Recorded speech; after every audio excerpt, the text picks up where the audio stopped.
পাহাড়ের সৌন্দর্য মানে দার্জিলিং, আর তাই তো বারে বারে ছুটে আসতে ইচ্ছে করে পাহাড় রানীর দেশে। বিভিন্ন ঋতুতে চোখে পড়ে পাহাড় রানীর বিভিন্ন রূপ, তবে সবচেয়ে পিক সিজন বলা যায় এপ্রিল টু জুন মাসটাকে। আর তাছাড়া শীতের চাদর মুড়ি দিয়ে পাহাড়ের সৌন্দর্য উপভোগ করার জন্য অক্টোবর থেকে ডিসেম্বর মাসেও দেখা যায় দার্জিলিংয়ে বেশ লোকজনের আনাগোনা।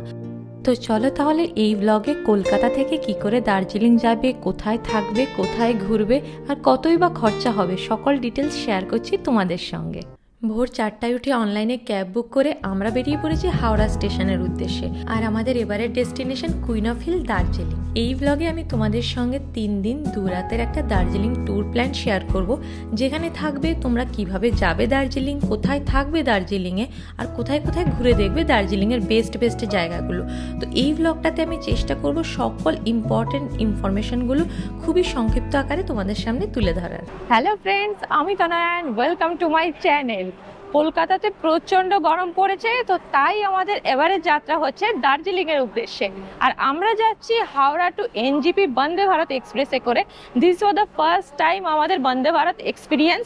ভোর 5:55 7 নম্বর প্ল্যাটফর্ম থেকে অন টাইমে ছেড়ে দিয়েছে আমাদের বন্দে ভারত এক্সপ্রেস।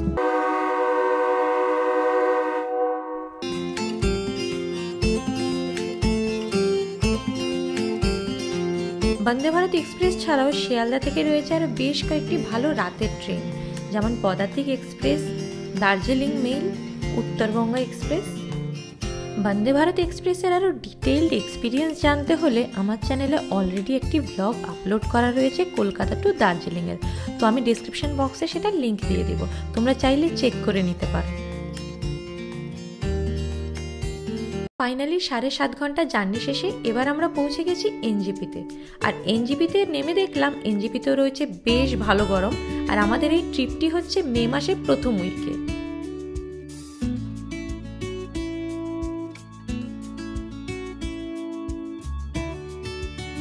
আমরা এখন পৌঁছে গেছি নিউ জলপাইগুড়ি, আর আমাদের বন্দে ভারত এক্সপ্রেস কিন্তু ছিল একদম ঠিক টাইমে, মোটামুটি 1:30 আমরা পৌঁছে গেছি প্ল্যাটফর্মে। আর এখন আমরা স্টেশনের বাইরে থেকে ক্যাব করে নেব দার্জিলিং যাওয়ার জন্য।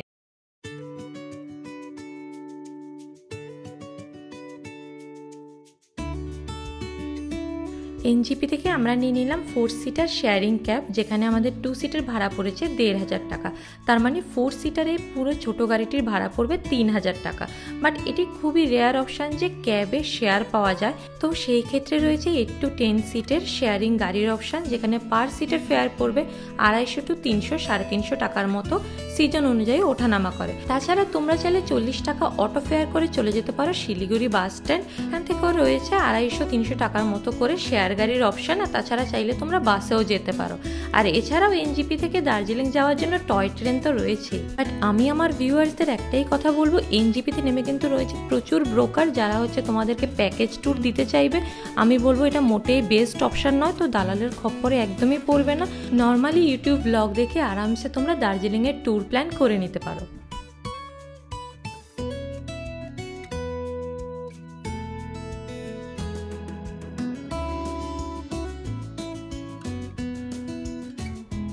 বিকেলবেলার পাহাড়ি রাস্তাগুলো দেখতে দেখতে ফাইনালি 3 ঘন্টা জার্নি শেষে আমরা পৌঁছে গেলাম কুইন অফ হিল দার্জিলিং। এরপর গাড়ি থেকে নেমে লোকালি কয়েকটি হোটেল ঘুরে ম্যাল থেকে 10 মিনিটসের ডিস্টেন্সে ফাইনালি বুক করে নিলাম আমাদের এই হোটেলটি। আর এই হোটেলটি পার নাইট উইদাউট ফুড নিয়েছে 2000 টাকা। পিক সিজন বলে সব জায়গাতেই ছিল হোটেলের বাড়তি দাম, অফ সিজনে হয়তো এই প্রাইসটা একটু কিছুটা কমতে পারে। বাট তোমরা যদি একটুখানি বাজেটের মধ্যে হোটেল নিতে চাও, তাহলে তোমরা দার্জিলিং স্টেশনের কাজটাই দেখতে পারো। দার্জিলিং স্টেশন ম্যাল থেকে মোটামুটি 15 মিনিটসের ওয়াকিং ডিস্টেন্স হবে। তো স্টেশনের দিকটায় তোমরা পার হেড 1200 থেকে 1500 টাকা করে শেয়ারিং রুম পেয়ে যাবে, যেখানে অনেক সময় ব্রেকফাস্ট আর ডিনারও ইনক্লুডেড থাকে। হোটেল চেক ইন করে আমরা কিন্তু একদম ফ্রেশ হয়ে নিয়েছি, আর এবার আমরা যাচ্ছি দার্জিলিং ম্যাল ঘুরতে। এবার সন্ধ্যের দিকটায় ঘুরে নিতে পারো দার্জিলিং ম্যাল। যেতে যেতে পথেই চোখে পড়বে ক্লক টাওয়ারের লাইটিং, আর ম্যালের ধার ঘেঁষে রয়েছে ভ্যারাইটিস রকমের স্ট্রিট ফুড, দার্জিলিং মোমো, চা, আরও কত কি। আর তারপর 9টার মধ্যেই কিন্তু ভিজিট করে নিতে পারো দার্জিলিংয়ের ফেমাস গ্লেনারিস। আর তারপর করে নিলাম রাতের ডিনার। তো এভাবেই কমপ্লিট হলো আমাদের ডে 1। দ্বিতীয় দিন ভোর 4টায় উঠে 10 সিটার শেয়ার গাড়িতে করে রওনা দিলাম 3 পয়েন্ট ভিজিট করতে। আর 3 পয়েন্ট ভিজিট করার জন্য পার সিট আমাদের নিয়েছে 300 টাকা করে। আর আমরা বুক করেছিলাম ফ্রন্ট সিট। ফ্রন্ট সিটের ফেয়ার পড়েছিল আমাদের 350 টাকা।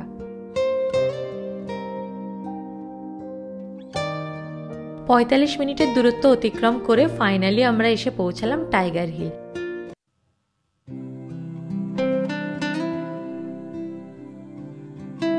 আর তারপরে দেখতে পেলাম ভোরের সূর্যোদয়।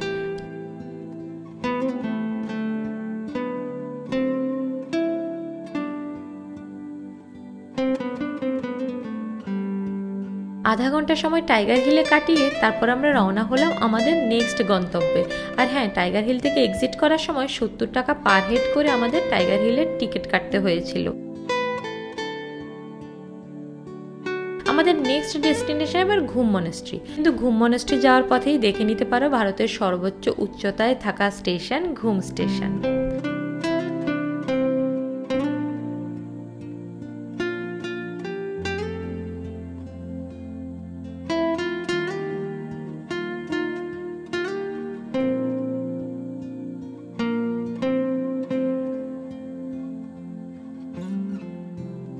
তারপর আবার আমরা চলে এলাম ঘুম মনেস্ট্রিতে।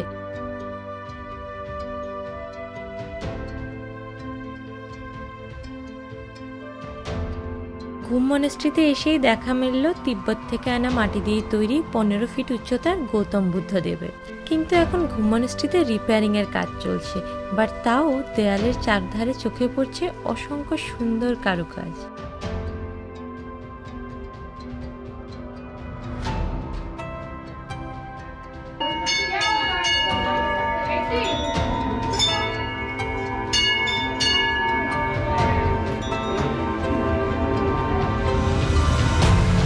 এইবার আমরা যাচ্ছি আমাদের থার্ড পয়েন্ট বাতাসিয়া লুপে।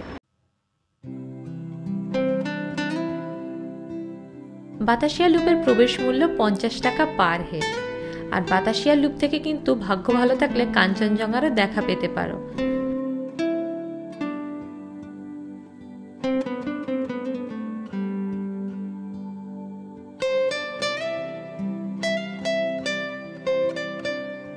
আর হ্যাঁ, এখানটায় কিন্তু 50 টাকা রেন্ট করে পেয়ে যেতে পারো এখানকার ট্র্যাডিশনাল ড্রেস। এই 3 পয়েন্টস ভিজিট করতে মোট সময় লেগেছে 4 ঘন্টা। সময় এখন সকাল 8টা। আর হ্যাঁ, এই ট্যুরস অ্যান্ড ট্রাভেলস থেকেই আমরা নিয়েছি আমাদের 3 পয়েন্ট যাওয়ার শেয়ার গাড়ি।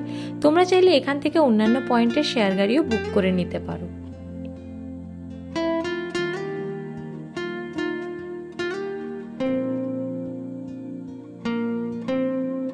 এইবার তোমরা সেরে নিতে পারো সকালের ব্রেকফাস্ট। আর খানিকটা সময় নিয়ে তোমরা নেক্সট প্ল্যান করতে পারো মিক্সড পয়েন্টের উদ্দেশ্যে। আমরা মিক্সড পয়েন্টের গাড়ি নিয়েছি দ্য পার্কল্যান্ড হোটেল থেকে। গাড়িগুলো কিন্তু আমরা আগের দিন রাতেই বুক করে রেখেছিলাম। এবার বলে দিই মিক্সড পয়েন্টের গাড়ি ফেয়ার। এখান থেকেও কিন্তু 10 সিটারের গাড়ি পার সিট নেবে 300 টাকা করে। আর আমরা নিয়েছি ফ্রন্ট সিট, যার জন্য এখানেও আমাদের ফেয়ার পড়েছে পার সিট 350 টাকা। সময় এখন সকাল 10টা। আর আমরা বেরিয়েছি এখন মিক্সড পয়েন্টের উদ্দেশ্যে। আমাদের ফার্স্ট ডেস্টিনেশন হচ্ছে জাপানিজ টেম্পল আর পিচ প্যাগোডা। ফার্স্টেই দেখে নিচ্ছি দোতলা ভবন বিশিষ্ট জাপানিজ টেম্পল।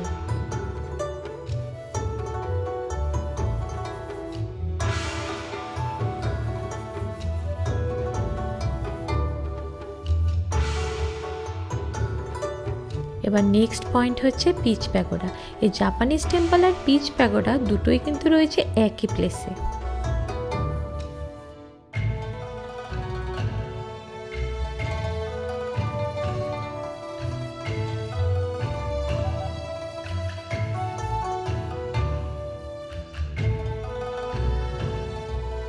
প্যাগোডার চারদিকে রয়েছে 4টি বৌদ্ধ মূর্তি আর দেয়ালে রয়েছে অসংখ্য সুন্দর সূক্ষ্ম কারুকাজ।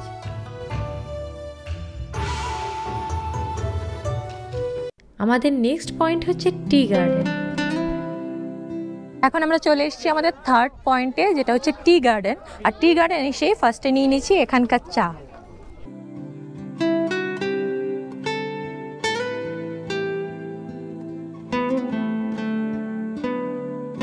তারপর বেশ কিছুটা সময় টি গার্ডেনে কাটিয়ে এবার চললাম আমাদের নেক্সট ডেস্টিনেশনে। আমাদের নেক্সট ডেস্টিনেশন তেনজিং রক। এখানে কিন্তু চাইলেই তোমরা রক ক্লাইম্বিং করতে পারো।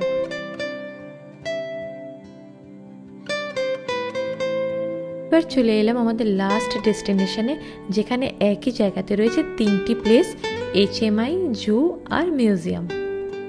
আর এই 3টে পয়েন্ট কিন্তু বৃহস্পতিবার করে বন্ধ থাকে।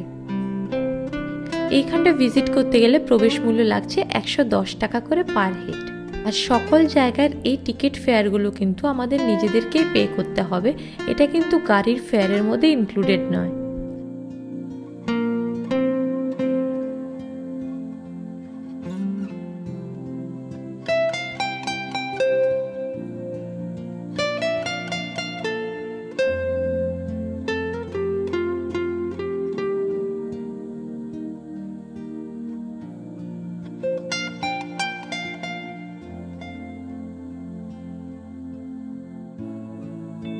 তো এখানেই শেষ হলো আমাদের 7টি মিক্সড পয়েন্ট ভিজিট।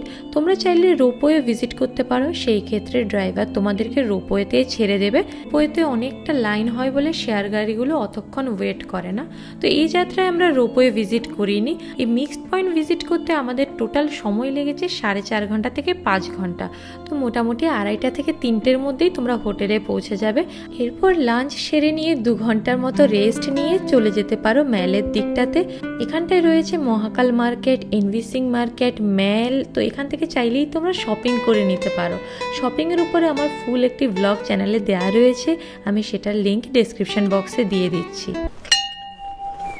আর হ্যাঁ, শেয়ারিং গাড়িতে অনেকটা ঘোরাঘুরি তো হলো, কিন্তু ম্যাল থেকে জাস্ট 1 থেকে 2 মিনিটের ওয়াকিং ডিস্টেন্সেই ম্যালের উপরের দিকটাতেই রয়েছে মহাকাল মন্দির।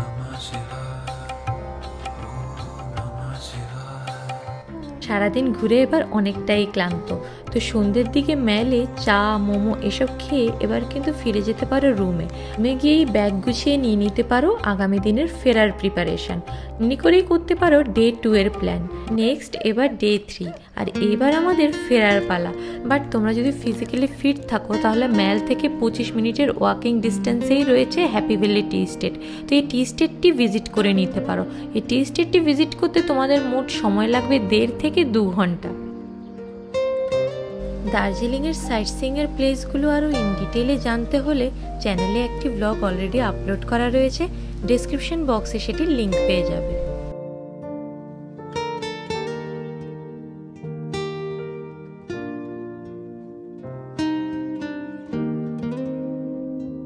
এরপর সকাল 9:30টায় হোটেল চেক আউট করে নিলাম, আর 10 সিটার শেয়ার গাড়িতে করে আমরা রওনা দিলাম এনজেপি এর উদ্দেশ্যে, কারণ আমরা হাওড়া ফিরে যাচ্ছি বিকেল 3টের বন্দে ভারত এক্সপ্রেসে করে।